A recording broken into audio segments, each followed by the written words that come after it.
Hi, everybody. Just popping on really quick. This is Liz Kleba from Cosplay Image. And I had a question on my blog about tying your shirt without tying your shirt. I had been talking about styling like a men's shirt, oversized man's shirt, and ways to do that in a more feminine manner. And one of them is obviously just tying it up at the waist.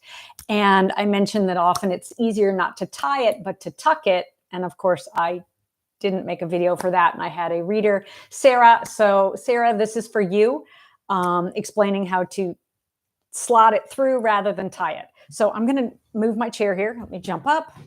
There we go. So here's just a standard tie, right? And that works really well if you have a lot of shirt tail. This is my husband's shirt. It is quite generously sized. And it works really well for a double knot, but that doesn't always work because sometimes you're wearing a shirt that doesn't have as much room, or you want to tie a lower so you don't get enough for the double knot. And if you just single, then it's all flapping around like that and leaving gaps in your shirt. So one of the easiest ways to do that is, rather than tying, tucking. So there's my bottom button. All I'm going to do is take the end, and then this other end, I'm also going to tuck through. And then you just sort of give it a little shimmy and a little shake. And the nice thing about that is it gives you a softer gather here. You don't have to pull it as snugly. And it works really, really well if you have shorter shirt tails. So you may have shirt tails that aren't, these ones are really long because this is quite a generously sized shirt.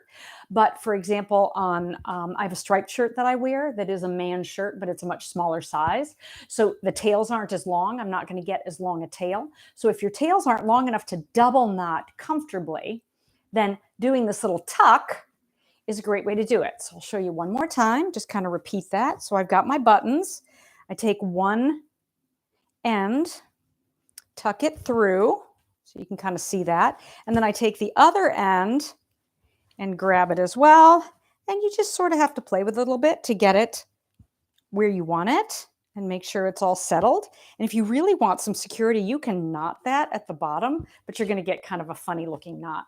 But it's just a little bit more relaxed, gives you a little bit more feminine look because you're going to have more tail there kind of hanging down. So that is one of my favorite ways to do it.